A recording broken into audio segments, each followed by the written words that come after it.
আসসালামু আলাইকুম, সবাই কেমন আছেন? আশা করি ভালো আছেন, আমিও ভালো আছি। আজকে আমি কি একটা তরকারি রান্না করব দেখেন।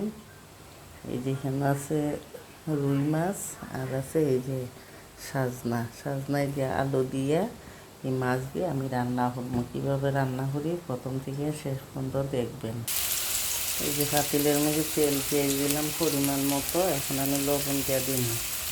লবণ দিলে পেঁয়াজটা তাড়াতাড়ি নরম হয়, ভাজা হয়।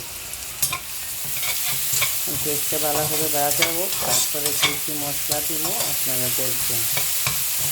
সাজনার তরকারি কিন্তু কম বেশি সবাই আশা করি পছন্দ করবেন। পেঁয়াজটা ভাজা হোক, এই পর্যন্ত সাথে থাকবেন। এই যে পেঁয়াজ ভাজা হয়েছে, এখন আমি মশলা দিব।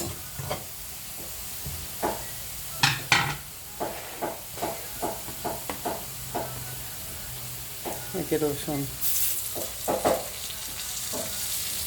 আদা একটু কম দিই, রসুনের থেকে আদা একটু কম লাগে। একটু পানি দিয়ে নিলাম, একটা পেঁয়াজ দিয়ে দেবো গা। আর লবণ তো আগে দিয়ে ওই দিচ্ছি।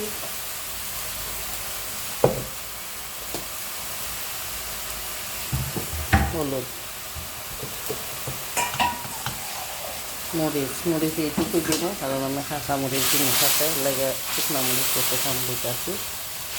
তো জাল না হলে তরকারি খাইতে পারি না।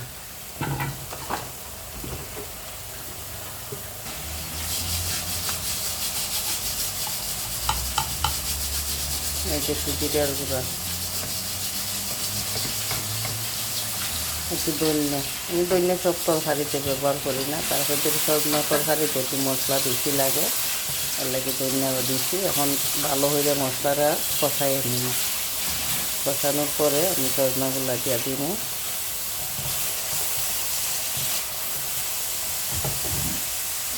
এই যেমন কাঁচামরিচ দিয়ে দিতেছি। কাঁচামরিচ এগুলো জাল আছে না, আবার একটু পানি দিন দিয়ে মশলাটা কষাই। আর এদিকে দেখেন টমেটো ফ্রাইটা না হইতেছে, খালি টমেটো দিয়ে মশলা কষানো শেষ। এখন আলু আর সাজনা একসাথে দিয়ে দিলাম। দেখেন সুন্দর করে ভালো করে কষাইয়ে নিন।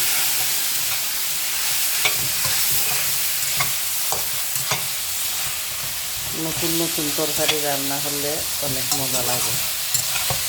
দেখেন আমি যে সাজনার ভিডিও মাঝে মধ্যে দেখাই না, যে গাছের থেকে সাজনা বাড়ি, এগুলো কিন্তু আমি বাইরে ডিপে রাখছিলাম। ডিপের থেকে এখন বাইরে করছি। সিদ্ধ না, এমনি খাইতে ডিপে রাখিয়ে দিলে যে কোনো সময় বাইরে রান্না হয়ে যায়। এখন আমি সজনা আলু ভালো করে কষাই না, কিছুক্ষণ সময় দিয়ে কষাই না।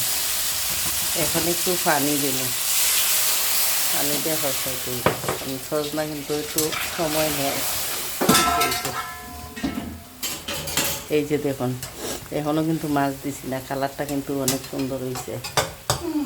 আমি কিছুক্ষণ সময় কষাইমো, কষানির পরে জল দিমো, মাছ দিম। এই যে দেখুন কষানি প্রায় শেষ, কারণ সজনা বেশি সিদ্ধ হরণ নাই। বেশি সিদ্ধ হলে ওই ছুটতে জায়গা ছুটতে গেলে খাইতে মজা লাগে না।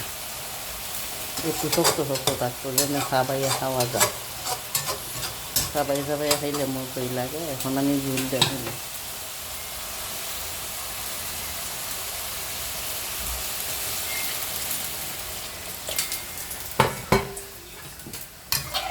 এই যে দেখুন ঝুলটা দিলাম।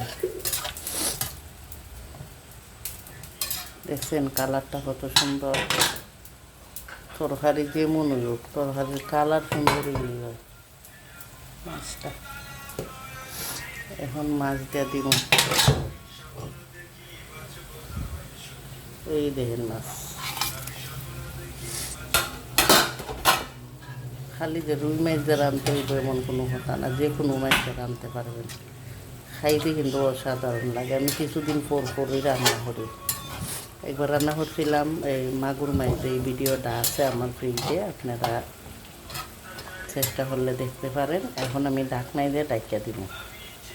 ওই দেখেন এদিকে এবার পাবদা মাছ রান্না হইতেছে, পাবদা মাছ বোনা হইব। আর আমার সজনার তরকারি যে বলক আইছে, এখন আমি ঢাকনাই দেয়া চুলার জাল একটু কমাই দিয়ে মিডিয়াম আছে রাখবো। এই যে দেখুন তরকারি হয়ে গেছি গে, আমি আর 2-3 মিনিট পরে নামাই নিব। এই যে দেখুন সজনাগুলো আস্তে আস্তে রয়েছে, সিদ্ধ হয়ে গেছে কিন্তু।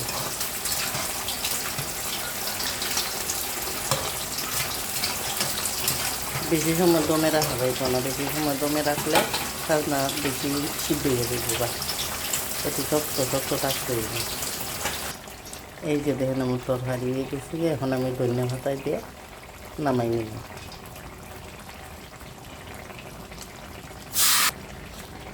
কে কে সজনাই দিয়ে তরকারি পছন্দ করেন কমেন্ট করে জানাইবেন।